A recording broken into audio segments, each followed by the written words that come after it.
My daughter-in-law had a secret diary planning to steal my $20 million, but when she threatened to abort my grandchild unless I gave her everything, I installed hidden cameras and exposed something she never saw coming.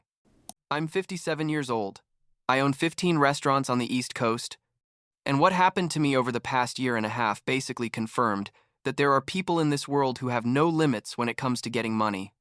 My daughter-in-law, Jessica, turned out to be a professional con artist who carefully planned to steal my estate, and when I say carefully, I mean the woman had a damn diary where she documented every step of her plan from before she even married my son.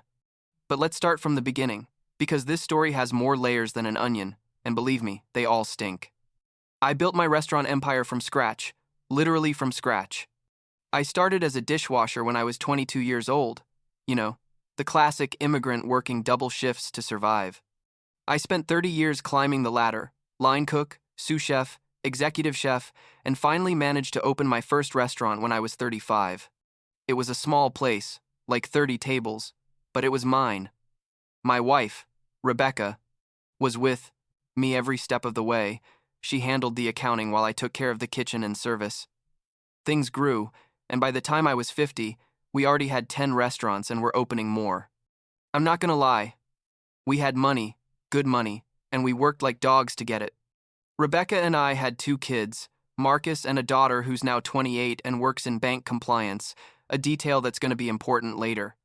Marcus is 31 now. He's a pharmaceutical sales rep, makes good money, lives comfortably. 2 years ago, he introduced us to Jessica. She was 28 at the time, 2 kids from a previous marriage, Lily and Owen, 6 and 8 years old back then. The story she told us was that her husband had died in a car accident when the kids were little, and that it had been really hard, but she was ready to move forward. Rebecca, God rest her soul, was one of those people who saw the best in everyone, and Jessica immediately won her over. To me, she seemed a bit, I don't know, too interested in the details of our business from the start, but I thought she was just trying to get to know us better. They got married quickly, like 6 months after meeting. I told Marcus that maybe it was a bit rushed, especially with 2 kids involved, but he was in love and, well, he's an adult. He can make his own decisions. The wedding was nice. We paid for a good chunk of it because Rebecca insisted the kids deserved a proper family celebration. Jessica was charming the whole time, calling me dad from day one, bringing flowers to Rebecca. The kids seemed sweet. Everything looked good, I guess. But then Jessica started with the questions. And when I say questions, I don't mean casual conversations. I mean interrogations, disguised as family interest. How many restaurants we had exactly? What was the approximate value of each one? If we had additional properties, how the business was legally structured? If there were investor partners, how much our house was worth? At first, she justified it by saying she wanted to better understand the family legacy, that the kids should know where they came from. But there was something about the way she asked, with that intensity in her eyes, that made me uncomfortable. I mentioned it to Rebecca and she told me I was being paranoid, that Jessica just wanted to feel part of the family. Maybe she was right, I thought. Maybe I was being the grumpy, suspicious father-in-law. Then came the worst part. Rebecca started feeling sick, extreme fatigue, weight loss. We went to the doctor and got the news that changes your life in a second. Aggressive cancer, advanced stage. The doctors gave us maybe a year with treatment. In the end, it was 3 months. 3 damn months from diagnosis until I lost her. It was a whirlwind of hospitals, chemotherapy that didn't work, and watching her deteriorate day by day. Jessica was there throughout the whole process. I'll give her that. She brought food, helped with the kids, sat with Rebecca at the hospital. Rebecca died a year and a half ago. And honestly, I didn't think I was going to be able to get over it. We were married 35 years. She was my best friend, my partner, my everything. 2 months after Rebecca died, I updated my will. It was something I had to do, obviously. My lawyer helped me structure it in a way that was fair, but also protected the business. I decided that the majority of the estate would be divided between my 2 biological children, with the stipulation that they had to keep the restaurants running or sell them and divide the profits equally between them. For Lily and Owen, Jessica's kids, I established education trusts of $50,000 each. It seemed fair to me, You know, they were kids, and it wasn't their fault. But they also weren't my biological grandchildren, and I'd only known them a couple of years. My lawyer told me it was more than generous, considering I had no legal obligation to them. This is where things got completely insane. I don't know how Jessica found out about the will, but she found out. Like 3 weeks after I updated it, she showed up at my house on a Saturday morning. Marcus was working. She arrived with that smile that I now know was completely fake and told me we needed to talk about the family's future. I sat down with her thinking, maybe she wanted to talk about how the kids were handling Rebecca's loss or something like that. Not at all. Jessica pulled out a folder, a damn prepared folder, and started explaining to me why the will was unfair and discriminatory towards her children. She told me that as grandchildren of the patriarch, they deserved the same amount as any other future grandchild. I explained that $50,000 for education was extremely generous for kids I barely knew and who weren't my blood. That's when her face completely changed, she told me. And I remember this verbatim because I was in shock. Then I guess my baby won't matter either. I asked her what baby she was talking about, and she told me she was pregnant, like 6 weeks. But that if I was going to discriminate against her children, maybe she should reconsider whether she wanted to have another child who also wouldn't be treated as part of the family. You see what I mean? The woman was using her pregnancy as a threat. She told me that unless I changed the will to divide everything equally among all grandchildren, including hers from her first marriage, she would make sure I never met my biological grandchild. She also hinted that she could simply not have the baby if I was going to be so unfair. I sat there, unable to believe it. Like, is this really happening? I told her to get out of my house and not come back, until she was ready to apologize and behave like a rational adult. She left in a fury. The following week, Jessica posted a massive rant on Facebook about how her father-in-law was a bitter old man who discriminated against her grandchildren because they weren't biological, how she and her children had been nothing but loving and respectful, and how I had shown my true character by excluding them from the family will. The post went viral among our mutual contacts. I started getting calls from distant relatives, some of Rebecca's friends, asking me if it was true that I was leaving Jessica's kids with nothing.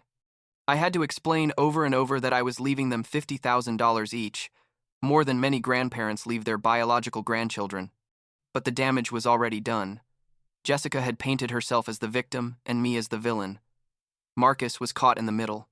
Obviously, he knew Jessica was exaggerating, but she was also his wife and the mother of his unborn child.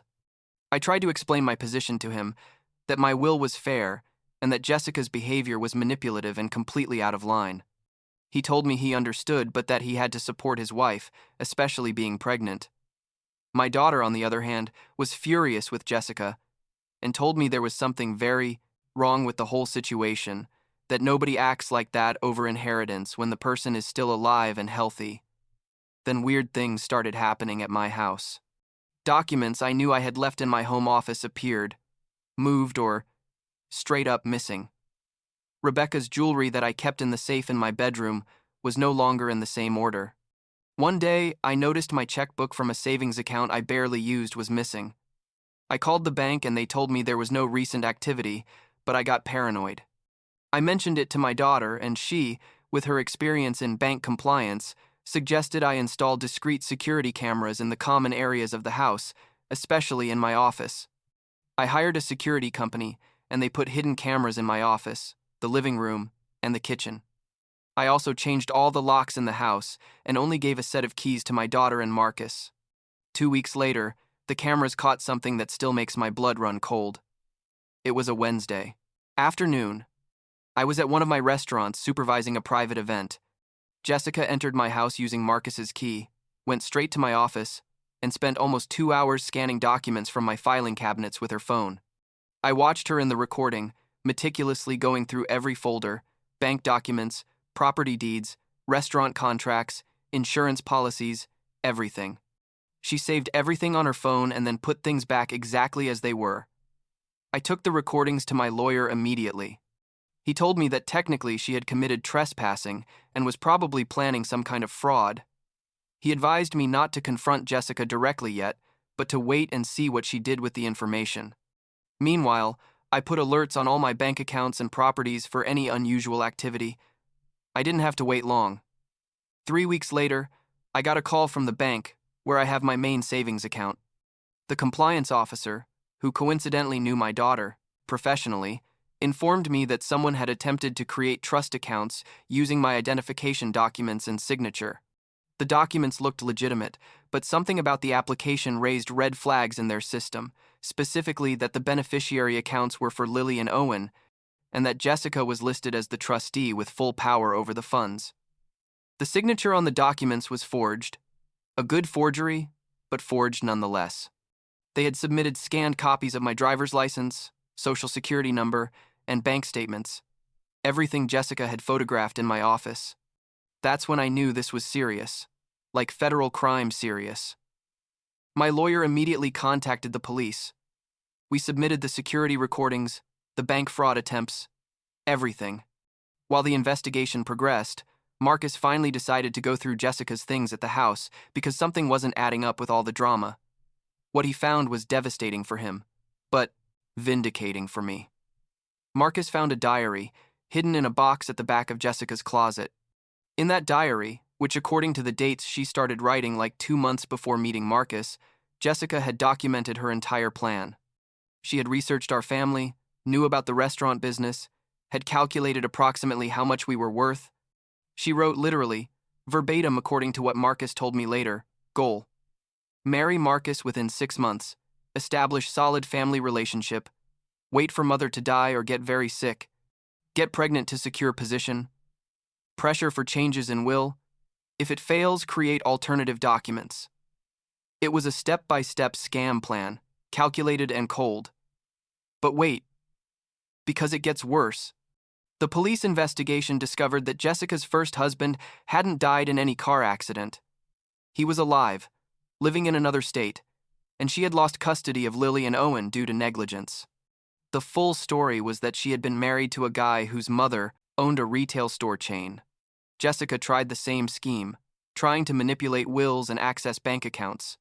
When the family discovered her, the husband divorced her, and she lost custody. The kids had been living with their father and his new wife, but Jessica had managed to regain partial custody by presenting herself as a rehabilitated mother. She used those poor kids as part of her scheme to appear more sympathetic and established, and there's still more. Investigators found that Jessica had attempted this scam in 2 different states before with older men or men from families with money. Once she was even arrested, but the charges were dropped when the family preferred not to go through the judicial process. This woman was a professional con artist, and we were her latest and probably most lucrative target to date. Marcus was devastated, obviously. The guy discovered that his pregnant wife was basically a criminal who had used him as a pawn to get to his family's fortune.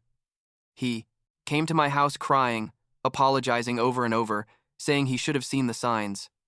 I told him it wasn't his fault, that people like Jessica are experts at manipulation, that that's literally their profession. But seeing him like that broke my heart, because my son is a good guy, hardworking, honest, and this woman had used him in the vilest way possible. The situation exploded publicly in the most dramatic way possible. Jessica, now like 5 months pregnant, showed up drunk at my main restaurant on a Friday night. We were in high season. The place was packed, probably 150 people dining. She came in screaming that I had ruined her life, that I had taken everything from her, that her baby was going to be born in poverty because of me. She started throwing things, overturned a table, broke glasses. The staff didn't know what to do. Customers were recording with their phones. I came out of the kitchen and tried to calm her down, but she screamed in my face that if I didn't give her what she wanted, she would abort the baby just so I could never meet my grandchild. She said that in front of 150 witnesses, including several family friends. The police arrived and had to arrest her for disorderly conduct. She tried to bribe the officers right there, offering them money to arrest me instead for harassment that added charges of attempted bribery. The entire scene was filmed by multiple people and ended up on local news and social media. It was humiliating for the whole family, but it was also the final evidence we needed of her mental state and character. The legal situation moved fast after that. Marcus filed for divorce immediately and sued for emergency custody of the baby when it was born. The court ordered Jessica to undergo psychiatric evaluation, which revealed narcissistic and sociopathic tendencies. Criminal charges piled up: attempted fraud, document forgery, identity theft, illegal recording of confidential information, trespassing. My lawyer compiled a case so solid that the district attorney said it was one of the clearest cases of criminal premeditation he'd seen in civil fraud. Jessica gave birth to a beautiful baby, a boy, while she was under house arrest with an ankle monitor. Marcus was there for the birth, but Jessica could barely look at him. The baby was born healthy, thank God, because with all the stress and alcohol she consumed during the pregnancy, it could have been much worse. The trial was relatively quick because the evidence was overwhelming. Jessica pleaded guilty to several lesser charges in exchange for a reduced sentence. She received 18 months in prison, but only had to serve 90 days for good behavior and being a first-time mother, plus 5 years probation. She was also ordered to mandatory psychiatric treatment and prohibited from contacting my family, except through legal representatives for custody matters. Marcus received primary custody of the baby. Jessica has supervised visits twice a week, 2 hours, each time at a family supervision center. She can't be alone with the child until she completes her treatment and probation, and even after that she'll need court approval. The other 2 kids, Lily and Owen, were returned to the full custody of their biological father in the other state. Marcus keeps in touch with them because he loves them, and it wasn't their fault to be in the middle of all this, but they don't live with us anymore. You know what's the craziest thing about all this? The restaurants had the best year in history after all this. The publicity, although horrible at first, ended up attracting more customers. People wanted to meet the guy who survived such an elaborate family scam. Some said they came out of morbid curiosity, but they stayed for the food, which has always been excellent. We opened 2 more restaurants this year. My family reconciled, in a way. The people who had believed Jessica's lies on Facebook eventually apologized when the truth came out. Marcus and I are closer than ever. Although, obviously, he's processing a lot of trauma. He goes to therapy regularly and is raising his son basically alone, with my help and my daughter's. The baby is almost a year old now. He's beautiful, and he's physically and mentally healthy. We named him after my father, who died before I started the business. Rebecca would have been so happy to meet him, and that's what hurts most about all this, that she's not here to see her grandchild. I kept the $50,000 education trusts for Lily and Owen, despite everything. It's not their fault to have Jessica as a mother, and if someday they want to contact me or meet their half-brother, that door is open. But that's their decision and their father's. I'm not going to pressure them. The last time I heard anything about Jessica was like 3 months ago. When she completed her time in prison, Marcus told me she had gotten out and was living in a subsidized apartment, working in retail while completing her probation. According to her probation conditions, she can't open bank accounts without supervision, she can't handle large amounts of money, and she's prohibited from contacting any member of my family apart from supervised visits with the baby. The visits, according to Marcus, are awkward, but she at least seems to behave when she's there. I don't know if she really changed or if she's just playing her role well to eventually get more time with the child.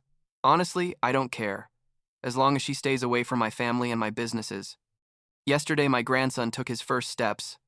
Marcus brought him to the main restaurant after closing, and the kid walked from the kitchen to the bar like 10 steps before falling on his butt. The whole kitchen staff applauded. Rebecca would have cried with happiness. I almost did, I'm not gonna lie. And I thought about everything we went through this past year and a half, about how one person can enter your life with such evil intentions, about how she almost destroyed my family, and how somehow we came out the other side, not just intact, but perhaps more united than before. I don't know if Jessica will ever realize the damage she caused, or if she's just waiting for her next opportunity to scam someone else. What I do know is that my family is protected now, legally and emotionally. My will remains the same one I made after Rebecca died, fair and reasonable. My grandson is growing up surrounded by love and stability. My restaurants continue to thrive. And me, well, I still miss Rebecca every day, but I also know she'd be proud of how we handled this nightmare. At the end of the day, that's enough.